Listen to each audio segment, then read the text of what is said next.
Live from WTVO 17 and your home team. Eyewitness News at 5 starts now. Statewide nonprofits, organizations, and other causes are collecting donations on one of the biggest fundraising days of the year. We'll tell you about the theme taking center stage for some of them. The city of Rockford's looking at ways to revitalize areas that need it most. We'll tell you about the projects that are at the top of the next 5 years capital improvement plan. Plus, a Winnebago County nursing home asks for the community's help spreading Christmas cheer. Administrators hope the program will make residents' spirits bright. Good evening, I'm Eric Wilson. Mimi Murphy is off tonight. Winnebago County has a new state's attorney. Republican Jay Hanley was sworn in today via Zoom. In the video you're about to see, you'll see him in the with his laptop out. Hanley defeated Paul Carpenter in November. He replaces Marilyn Height-Ross. She decided not to run for re-election. Height-Ross was the first African-American to hold the position in Winnebago County and helped create the cold case unit. Height-Ross was Winnebago County's state's attorney for the last 2 years. A pharmaceutical lawsuit involving the city of Rockford's on hold for now. A Delaware federal court put a stay on the city's suit against pharmacy service company Express Scripts. Rockford sued the company, as well as now bankrupt drug maker Mallinckrodt, for allegedly fixing the price of Acthar that's used to treat infant seizures. The medicine's price rose from $40 to $34,000 in 3 years. The city says the companies violated federal and state fraud antitrust laws. Other plaintiffs across the country joined the claim or filed similar suits. Rockford aldermen come up with a multi-million-dollar plan to upgrade the city's infrastructure. City Council passed the capital improvement plan last night. It runs through 2025 and is paid for through 1% sales tax funds and other sources. Goals include reconstructing parts of Whitman, 11th, and Charles Streets, repaving West State Street, plus sidewalk and water main improvements across the city. See the full improvement plan when you find this story on our website. Our lives have been turned upside down because of COVID. There are many local organizations who can help when things get really tough, but they've been struggling too. Today is the day to help those groups. Giving Tuesday is always the Tuesday after Black Friday. The idea is, after spending money on buying Christmas gifts for family and friends, you'll also help out nonprofits like United Way. This year, the focus there is on education, specifically middle school success. United Way's Linda Sandquist says studies show that age group is not on track to graduate high school, even at that young. Students start thinking about dropping out of school as early as 5th grade. So what United Way has found is that middle school is really the sweet spot to put interventions and supports. We work with students and look at their attendance, their behavior, and their course grades in math and English. And if any one of those kind of starts to fail or produces a red flag, we have achievement advocates who work with the students and put interventions and supports in place. You can donate to United Way by texting or through the organization's website. We have a link to that on ours at mystateline.com. Healthcare workers joined in the season of giving by collecting winter weather items for people in need. Swedish American employees hung up hats, mittens, and scarves on the hospital's perimeter fence. There were enough items to fill 50 bags. Anyone in need of an extra layer to fight the cold weather can simply take a bag off the fence. I feel like there's a large need for these items, and so we just hope we're helping out our homeless community, and we just want to give back and try to do our best here at Swedes. Volunteers also donated winter weather items to the Rockford Rescue Mission this afternoon. As we draw closer to the end of the year, the clock is ticking for Congress to pass another COVID relief bill. A group of Senate Democrats and Republicans have come together for a plan to get aid out before Christmas. Washington correspondent Basil John is keeping you connected to the nation's capital. Our action to provide emergency relief is needed now more than ever before. West Virginia Senator Joe Manchin joined Senate Democrats and Republicans to announce a new framework for COVID relief. The people need to know that we are not going to leave until we get something accomplished. The almost $1 trillion plan would provide aid to American students, families, businesses, workers, and healthcare providers. Virginia Senator Mark Warner says lawmakers need to act. It would be stupidity on steroids if Congress left for Christmas without doing an interim package as a bridge. Louisiana Republican Bill Cassidy says the proposal requires compromise from both sides. Republicans and Democrats, neither of us got everything we wanted.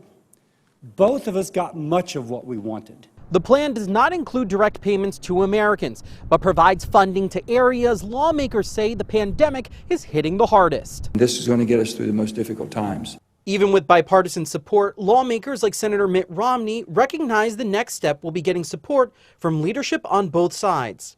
I don't have any prediction on how the White House would react. We've also communicated with the Majority Leader's office about what we're working on, but neither has described whether they would support or not support what we've put together. But with relief programs set to expire at the end of the month, members of Congress say something must be done now. Reporting in Washington, I'm Basil John. Christmas decorations are going up across the state line, lifting the spirits of all who pass by. A state line assisted living center hopes the community can bring that same feeling to its residents. River Bluff Nursing Home is set to bedazzle the bluff. Organizers are collecting gifts, decor, Christmas trees and wreaths, and outdoor lights for patients to enjoy. The center's administrator expects the holidays to be especially difficult for residents because they can't be with their families amid the pandemic. Right now, my staff are their families, and not taking the place of the family, of course, but doing their absolute best to give them what they need, to keep their spirits up, to keep them as happy as possible. River Bluff is accepting donations 7 days a week right up until Christmas. You may have noticed I look a little different. The baby face is back. I shaved for the first time in about a month or so. If you missed the explanations on air and on social media, the facial hair was part of No Shave November to draw attention to men's health issues. Statistically, men aren't as likely to get checkups as women are. Doctors aren't sure why. Swedish-American medical group Dr. Eric Troutman says screenings change as men get older. For men 50 and over, they have to really think about screening for colon cancer and prostate cancer. Those are the two big ones. I think in general, men over 50 should be having regular checkups. Dr. Troutman says exercise is also important for both men and women, along with eating a healthy diet. A new Netflix drama is taking the world by storm, creating a new public interest in a centuries-old game. The Queen's Gambit centers around a young woman's skyrocketing chess career. Local players tell Michelle Rave their teams are growing thanks to the new pop culture pillar.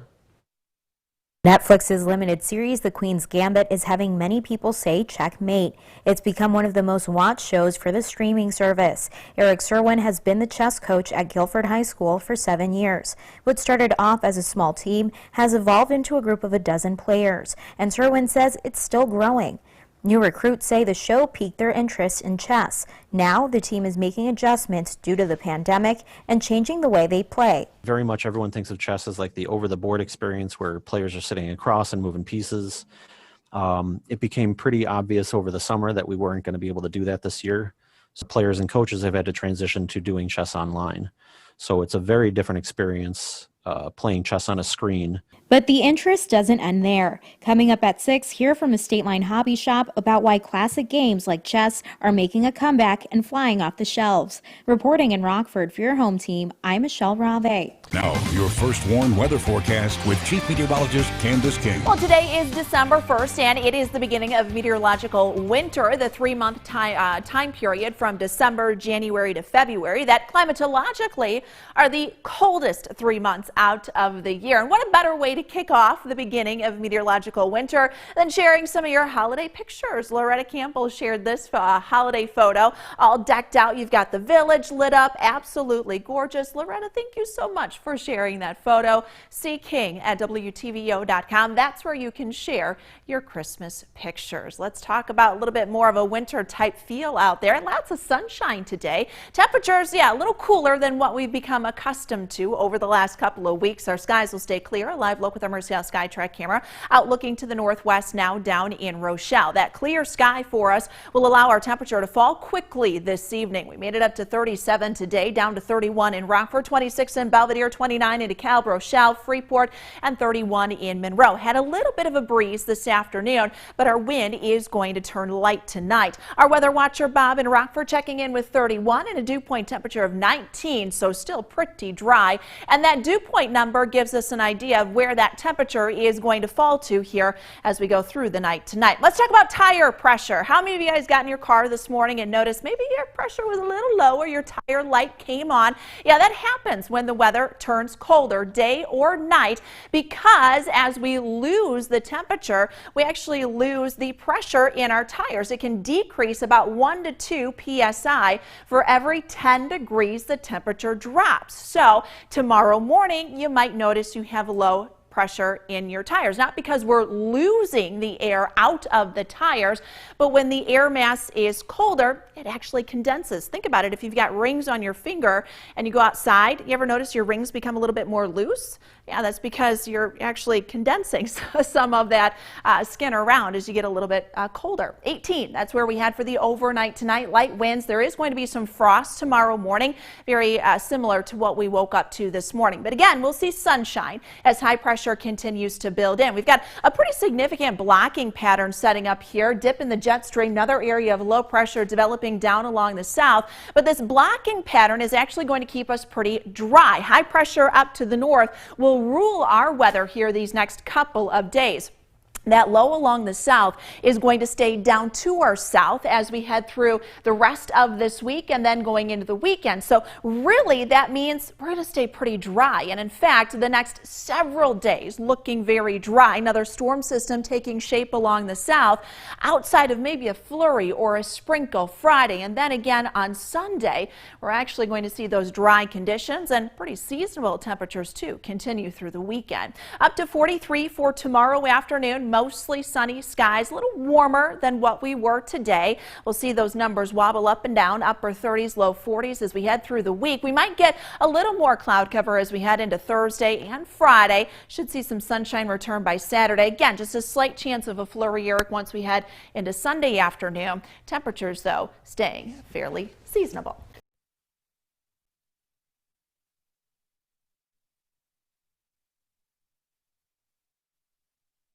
Now, the Napleton Sports Desk with Sports Director Scott Leber. The Cubs have some very big roster decisions to make this winter. Many of them could happen in this month of December, but one could happen within the next 24 hours. That's what to do about Kris Bryant. Tomorrow is the deadline for Major League Baseball teams to offer contracts to players who are eligible for arbitration. If teams don't make those players an offer, those players will become free agents. Bryant is in that position. If the Cubs make him an offer and Bryant goes to arbitration, he's likely to make in the neighborhood of $18.5 million next season. The Ricketts family doesn't want to add big contracts. It wants to subtract them. So it's possible they might not make Bryant an offer and let him walk. I don't believe Bryant is worth a huge contract like Bryce Harper, Manny Machado, and other stars have received in recent years.